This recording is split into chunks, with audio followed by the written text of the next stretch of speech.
All right, we're back here on Area 52, and it is now my pleasure to welcome in a young lady who is making her debut in the area. You may know her as the Nighty Watchman on WGN's movie Underground. You may also know her as the 2008 Maxim Hometown Hottie. She is a model and TV personality. Please welcome, for the first time, to Area 52, April Rose. April, how are you? I am good, thank you. Gosh, the Nighty Watchman. You know what? On WGN America, that's so funny because it's a national show, but it's the only place it's not local is in Chicago, and it's where I live. So no one in Chicago, but every time I go anywhere else, everyone's like, that's how they know you. no one in Chicago sees it. If you have satellite TV, then you can grab it. That is too funny. So it's not even on, it's WG9 out there, right? Is that regular?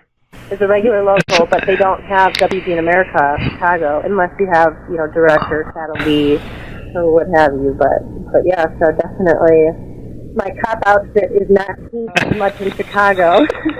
Well, that's a shame. They'll have to go to the website and check out that. Yeah.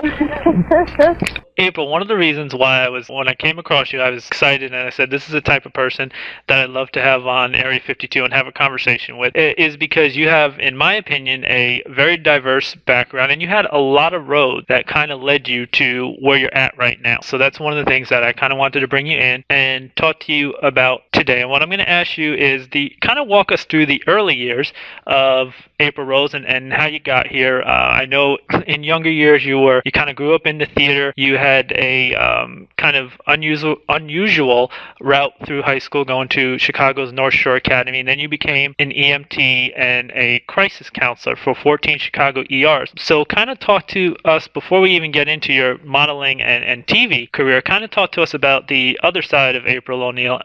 April O'Neil. I haven't heard that. There's a joke. There's a joke behind that. This show, we kid, myself and the executive producer, we're known as Bebop and Rocksteady from Teenage Mutant Ninja Turtles, and we have a female, Dana, involved in the show, and we kiddingly call her April O'Neil. So my apologies, April Rose. Kind of walk us. I haven't heard that in a while, but once in a while someone likes to drop the April O'Neil. Yeah, kind of walk us through the early years of April and how you got involved in being an EMT and a crisis counselor. Sure. I don't know how far you want to go back. How interesting can it be, I leave that up to you, dear. Oh, yeah. Gosh, I don't know. I grew up in theater. Any teenager, you're troubled, you're messed up, you're finding who you are. High school was definitely rough for me. I didn't have many friends. But you're going to get that from every model who's going to be like, oh, see awesome stuff. Turn into a swan. And no, but yeah, I didn't have a lot of friends, and I had trouble in high school, and was asked to leave my public high school. Went to a behavioral disorder school, and it was interesting. I think it definitely helped build my character. And it just becoming a sexual crisis counselor for 14 different hospitals was something that I just felt like I wanted to be involved in society, I guess, improving, helping people, doing something worthwhile. Not a lot meant to me, and that's why I struggled in high school, because I was like, what's the meaning of life? Yeah. Type of person. So then I became certified to work with sexual assault victims in Chicago's emergency rooms, and that was amazing. And not only working with women, but you'd be surprised on men as well, obviously. Men, I can see why they don't like to report when something like that happens. Sure. So I would encourage them, and when you do go to the hospital, it's free.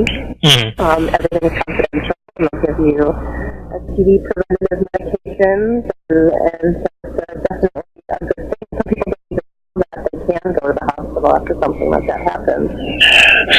So that was that. And then I became in the medical field, emergency medical technician, and the fun thing about that is I wanted to work on the ambulance.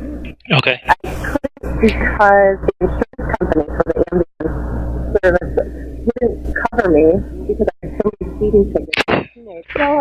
And that was an issue, and I went on to get my cardiology technician license. In the meantime, I wanted to have fun. I'm tall, so I can model, and I was getting into more. I worked for a radio station for a while as a soap model, and so it kind of blossomed and kept on rolling. And I just started working with an agent, but for years I haven't had one. It was all kind of word of mouth.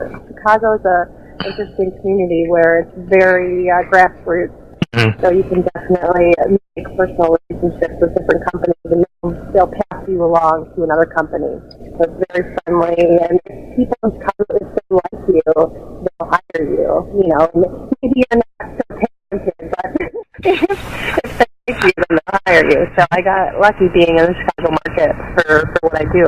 Yeah, and that's awesome. I mean, two things that I want to go back to that you had mentioned is number one, doing the cardiology tests and things like that. I myself every year have to have an ultrasound done, and I can tell you for a fact that none of my technicians have ever looked like you. So I think getting that ultrasound thing jammed in my short ribs would be a lot more less painful, maybe, perhaps, if it was you. Number two, you mentioned the fact that you didn't have an agent. It was kind of word of mouth, and that's another reason why I felt, you and I would kind of sync up, because I kind of know how you feel in that sense, because I kind of have had a roundabout way getting involved in media too. But yeah, I mean, word of mouth is pretty much everything in this industry, and you've definitely transitioned well, more than well, into the modeling and TV aspect of things. Now, I would guess your biggest, I don't know if you would consider this your biggest break, but I would assume the Maxim 2008 Hometown Hottie, at least as far as modeling, was your kind of big break. How did you get involved with that?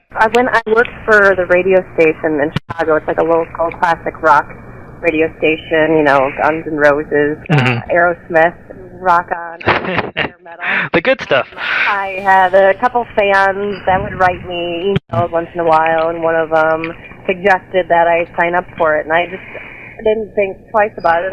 He actually threw me the link on the email and said, just click on this link and then submit some pictures. And from there, it just took off, and I got really lucky. I tricked everyone at Maxim, and I should win, and it worked. I got lucky. Well, you definitely, one of those things that I think you definitely have is kind of that girl next door look. And I think that's what I think is, to me, it's funny because when I look at some of your pictures, I'm kind of torn, because your modeling pictures are very beautiful, but then also your regular everyday pictures that I've come across, also you are beautiful. So I think that's definitely a thing that kind of lends itself to what's inside. Beauty is on the outside, but it's also inside, which brought me to a very interesting quote, and I love this quote because for myself, kind of my trademark, a lot of people say my trademark is kind of my crooked smile, but on your webpage, which is aprilroseonline.com, there is a great quote from your father, and I'd like you to tell me a little bit about it. The quote is, "Let your smile be your makeup." Yeah, my dad's